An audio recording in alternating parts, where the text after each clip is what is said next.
시편 53편 1절부터 6절 말씀까지 교독하십니다. 어리석은 자는 그의 마음에 이르기를 하나님이 없다도다. 그들은 부패하며 가증한 악을 행하며 선을 행하는 자가 없도다.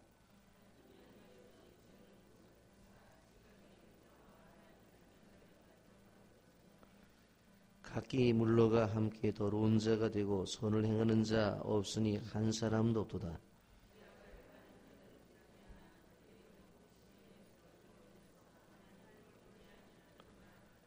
그들이 두려움이 없는 곳에서 크게 두려워하였으니 너를 대항하여 진친 그들의 뼈를 하나님이 흩으심이라.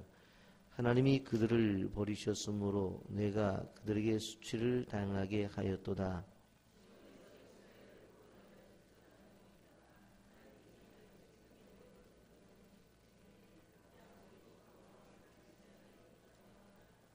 아멘. 오늘 우리는 시편 53편의 말씀을 묵상하는데 지난 특세 때 우리가 생각해 보았던 시편 14편의 말씀과 시편 53편의 말씀은 동일한 내용인 것을 볼 수가 있습니다. 조금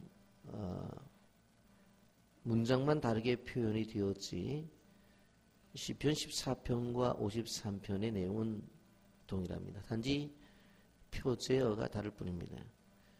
14편은 다윗의 노래라고 한 데 반해서 53편은 다윗의 맞쓰기를 즉 다윗의 교훈이라고 이렇게 하고 있습니다.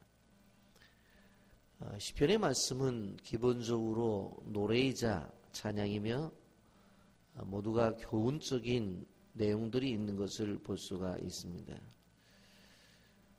종교적인 이 교훈의 내용들을 노래로 만들어서 교육하고 자녀들에게 가르쳤던 것이 시편입니다. 그렇다고 하면 이 한 권의 책 안에 왜 이렇게 반복해서 말씀을 하고 있을까? 하나님의 말씀은 귀에 못이 박히도록 반복되어져야 됩니다. 사실 신구약 성경 전체의 말씀을 보게 되어지면 바로 예수 그리스도를 중심으로 해서 구약은 오실 예수님, 그리고 신약의 마태와 마가, 누가, 요한복음은 오신 예수님, 사도행전부터 계시록까지는 다시 오실 예수님에 대해서 기록되어 있습니다. 그러기에 성경은 통일적인 책이다, 그렇게 말씀을 드릴 수가 있습니다. 근데 자꾸 그곳에서 어떤 새로운 것을 발견하겠다고 하는 것은 그건 사실 그렇게 온전한 것이 아닙니다. 이런 이스라엘의 신앙 교육은 무단히 반복적이었습니다. 쉬이 말하고 해서 신명기 6장 4절 5절에 보면 이스라엘아 들으라. 우리 하나님 여호와는 오직 유일한 여호와시니 너는 마음을 다하고 뜻을 다하고 힘을 다하여 내 하나님 여호와를 사랑하라. 이런 말씀으로 지속적으로 가르쳤던 것을 볼 수가 있습니다. 이렇게 반복적으로 나오는 말씀 속에서 오늘 하나님이 없다라고 이렇게 시작하는 것을 바라보게 됩니다. 1991년 8월 29일 소련 연방 최고회의는 찬성 283표, 반대 29표, 기권 52표라고 하는 표결로 공산주의 활동을 정지시키는 결정을 내립니다. 공산주의 종주국이었던 바로 이 소련이 공산주의를 지지했던 그들 손을 통해서 공산주의를 사형시킨 것입니다. 이제 소련의 여러 공화국들에게서는 레닌의 동상을 끌어내리고 그의 초상화를 불태우는가 하면 낮과 망치의 깃발이었던 공산주의 국가기를 내려버리고 대신 러시아 고유의 삼원색 깃발이 모스크바 창공에 나부끼고 있습니다. 그때부터 주변에 있는 나라들이 독립을 선언하고 독립하게 되었습니다. 이와 같은 사태를 세계 매스컴들은 연일 톱뉴스로 다루면서 마르크스와 레닌의 치욕적인 파산과 또 레닌주의의 종말 혹은 마르크스 레닌주의의 사망선고 그러한 용어를 동원해서 세계사적 변혁의 장면을 묘사했습니다. 돌이켜보면 1900년대 24기에 있었던 공산주의 발언과 몰락이 바로 많은 사람들을 실감케 하는 것이었습니다. 1917년 당시 소련의 수도였던 상트페테르부르크에서 볼셰비키 혁명이 일어납니다. 그리고는 1918년 정권을 잡은 레닌은 공산주의 기치를 내걸고 지구상 최초로 이 땅 위에 사회주의 공산국가를 수립하게 됩니다. 그리고는 바로 이 사회주의가 지상의 천국이라고 부르짖으며 세계 지도를 붉은색으로 물들여 가고 있었습니다.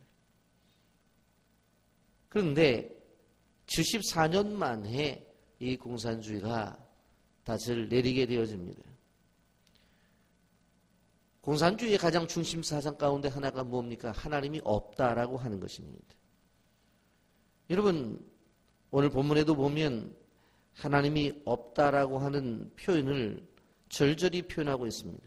1절에서는 하나님 어리석은 자는 그의 마음에 이르기를 하나님이 없다 그렇게 표현하고 있고 2절에는 여기 보면 지각이 없다라는 표현을 쓰고 있고 3절에서는 더러운 자라고 표현을 쓰고 있고 4절에서는 바로 무지한 자다 이렇게 표현하고 있는 것을 볼 수가 있습니다. 성경에서 말씀하고 있는 어리석은 자는 어떤 사람인가 하면 바로 하나님이 없다고 하는 사람입니다.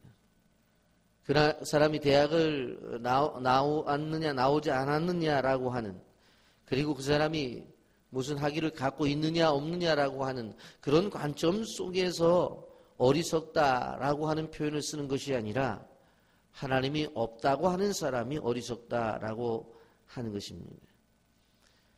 여러분 그 사람이 IQ가 얼마냐 그 사람이 아는 것이 또 얼마가 되느냐 하는 것의 평가가 아니라 이 지혜로운 자와 어리석은 자는 하나님이 있다 없다라고 하는 그런 관점 속에서 보고 있다라고 하는 것입니다. 여러분 지혜로움과 어리석음을 가르치는 기준이 뭐냐? 하나님을 인정하느냐 부정하는 자에 달려 있다라고 하는 것입니다. 오직 자신의 경험과 이성 그리고 과학만을 신봉하는 현대인들이 있습니다. 고릴라가 인간의 우상이라고 우기면서 가장 비인간적인 진화론을 주장하는 사람들도 학자라고 말을 하고 그 사람들에게는 박사라는 명칭이 주어졌습니다만 성경적 관점 속에서 보면 그 사람들은 어리석은 사람입니다. 여러분 사실 피조물인 인간이 창조주인 하나님을 논한다고 하는 것은 이치에 많지 않습니다. 하나님이 인간의 판단에 따라서 있다 없다고 판단을 내릴 그런 대상이 아니라는 것입니다. 왜냐하면 그분은 스스로 계신 분이기 때문에 그렇습니다. 여러분 그러나 이 인간의 역사를 바라보게 되어질 때에 지구상에 하나님이 없다고 주장하며 하나님의 이름을 모독한 개인이나 국가나 그러한 모든 공동체는 다 멸망을 받았다고 하는 것입니다. 그것이 대표적으로 공산주의 체제의 무너짐이라는 것을 보게 됩니다. 그런데 아직까지도 남아있는 이 북한, 한국의 예루살렘이라고 불렸던 평양이 죄의 종들을 죽이고 교회를 박멸하는 무신론 집단의 거점이 되었습니다. 그러나 우리가 역사를 통해서 알 수 있었던 것은 무엇인가 하면 하나하나 다 무너졌던 것처럼 어느 한순간에 북한 공산주의도 무너질 것이라고 하는 것입니다.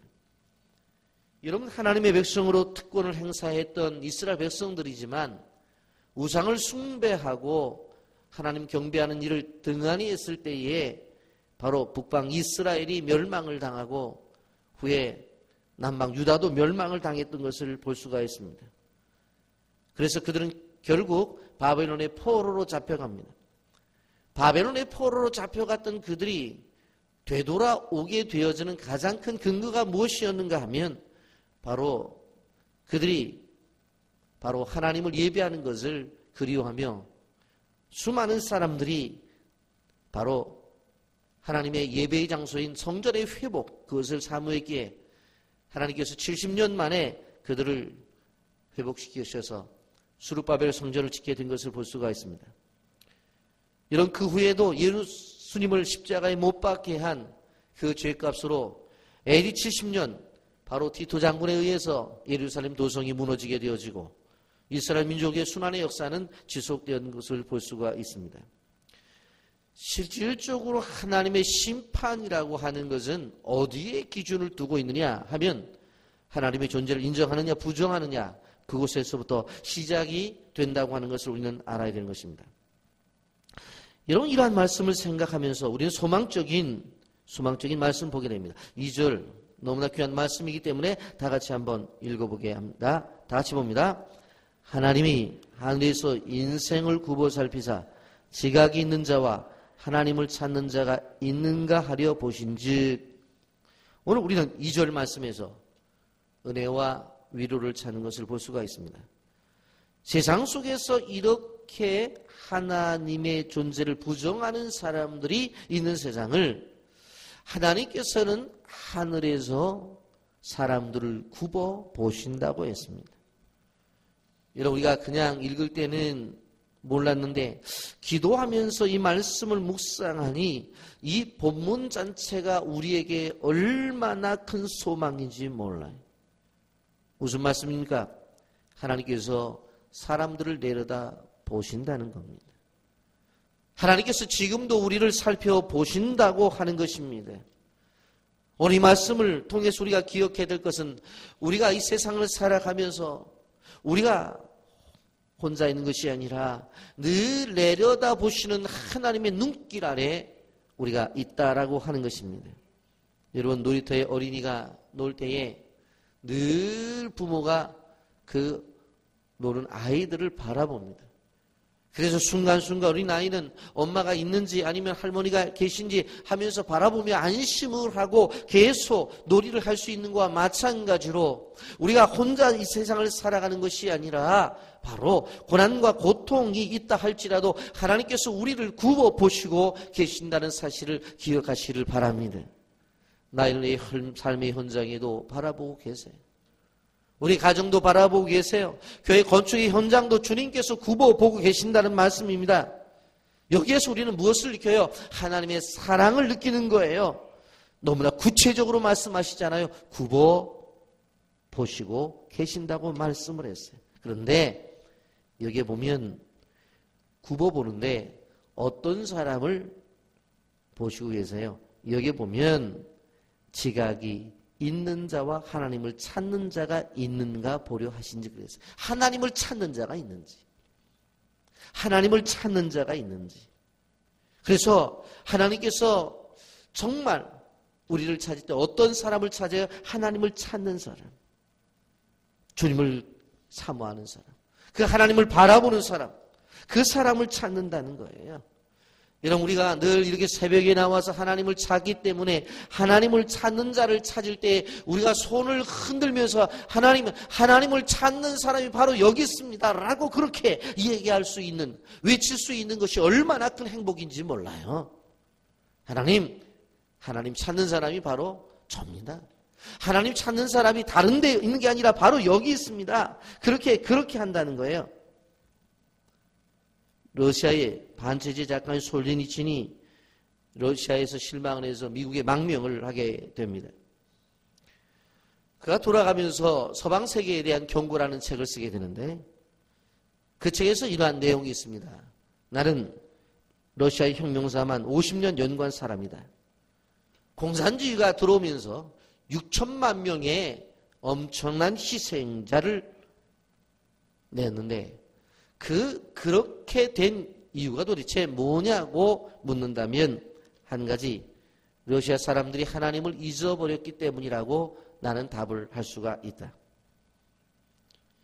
그런데 그 사실을 실망해서 내가 미국에 망명을 하고 이제 다시 조국을 버리고 이 땅에 온 내가 돌아가게 되어지는데 앞으로 미국도 러시아처럼 될까 염려가 된다.